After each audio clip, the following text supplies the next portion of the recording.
আসসালামু আলাইকুম ওরহমতুল্লাহি ওবরাকাতু। হ্যালো এভরিওয়ান, কেমন আছেন? চলে আসলাম নতুন একটি রেসিপি নিয়ে। আজকে আমি আপনাদের মাঝে গরুর বা ছাগলের বুড়ি কীভাবে পরিষ্কার করলে ভালো হয়, গন্ধ আসে না। আজকে আমি আগে থেকে ধুয়ে গরম পানি দিয়ে ধুয়ে তারপরে চুলায় দিয়েছি। তারপরে এখন 4টা লেবু কেটে এটা রসটা চেপে নিয়েছি। তারপরে এর সাথে দিয়ে 2বার করে পানিটা পাল্টে দেবো। এখন যেহেতু ভালোভাবে বলক এসেছে, তাই এটাকে আমি উল্টে পাল্টে লেবু রসটা দিয়ে দিলাম। 4টা লেবু দিয়ে দিয়েছি, এতে গন্ধ আসবে না, আবার বটটা সুন্দর পরিষ্কার হবে, সুন্দর একটা গ্রান আসবে লেবুর। এভাবে আমি শুরুতেই ক্লিন করাটা দেখাচ্ছি কিভাবে আমি পরিষ্কার করি। এখন এটা হয়ে গেছে, ভালো করে আমি এটাকে উল্টে পাল্টিয়ে দেবো, যেহেতু গরম পানি দেওয়া যাবে না। এভাবে উল্টে পাল্টে নেব। আপনারাও এভাবে আমার মতো একদিন ট্রাই করবেন, দেখবেন এটা রান্না করলে খেতে খুবই স্বাদ হয়, ভালো লাগে। এভাবে বট পরিষ্কার করবেন। আমার পরিষ্কার করা হয়ে গেছে, এখন আমি কেটে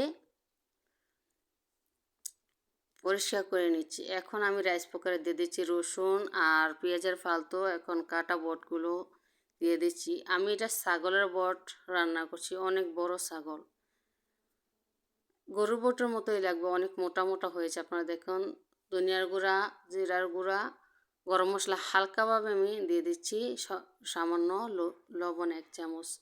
এখন ফুটানো গরম পানি আমি দিয়ে দিচ্ছি, দিয়ে এটাকে আধা ঘন্টার জন্য চুলায় আমি বসিয়ে দিলাম। কারণ বটটা যদি নরম না হয় তাহলে খাওয়া যাবে না, তার জন্য আমি রাইস কুকারে দিয়ে দিয়েছি। আপনারা আপনাদের মতো রান্না করবেন। এখন গরম মশলা দিয়ে দিলাম, যেহেতু দিয়ে দিয়েছি। এখন আমার রাইস কুকারে হয়ে গেছে। এখন তেলের মধ্যে আমি এটাকে আবার বোনা করব। আগে হালকা মশলা দিয়েছিলাম, এখন আবার নতুন করে মশলা দিচ্ছি।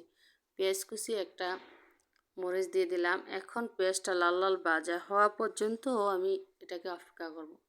পেঁয়াজটা ভাজা হয়ে গেছে, এখন আমি গরম মশলা এর সাথে অল্প অল্প করে অ্যাড করে দেব আর বটটা দিয়ে দেব। আগে আমি বট দিয়ে দিলাম। আপনারা দেখতে পাচ্ছেন শুরুতে আমি যেই পানিটা দিয়েছিলাম ওর মধ্যে হালকা কিছু পরিমাণ পানি রয়েছে, সিদ্ধ হওয়ার পর ওই পানিটা আমি ফেলিনি, পানিটা সকাল দিয়ে দিয়েছি, যেহেতু বোনা করবো আর কোনো পানি দেব না, পানি অ্যাড করবো না। এখন গরম মশলা, হলুদ, লবণ, সব ধরনের গরম মশলা, তেজপাতা, দারচিনি আমি দিয়ে দিলাম। এখন ভালো করে এটাকে আমি কষিয়ে নিচ্ছি মশলাটা, যেহেতু মশলার গন্ধটা থাকবে। এভাবে একদিন রান্না করে খেয়ে দেখেন আমার মতো, আর এভাবে বট পরিষ্কার করবেন, তাহলে ভালো লাগবে। এই জিনিসটা আমাদের দেশে আমরা অনেক পছন্দ করি, বেশিরভাগ মানুষরাই। তাই ভাবলাম আজকে আপনাদের মধ্যে শেয়ার করি। আপনাদের সাথে কথা বলতে বলতে প্রায় হয়ে গেছে, আর কিছুক্ষণ সময় হলে আমি এটাকে নামিয়ে ফেলবো। অবশ্যই ভিডিওটা দেখে জানাবেন কেমন হয়েছে, লাইক কমেন্ট শেয়ার করবেন ভালো লাগলে, আর এভাবে একদিন ট্রাই করবেন, খেতে খুবই স্বাদ হয়। আপনাদের সাথে কথা বলতে বলতে হয়ে গেছে, পরিবেশন করে আমি দেখালাম, অনেক সুন্দর হয়েছে, খুবই সুন্দর খেতে, সেই মজা হবে।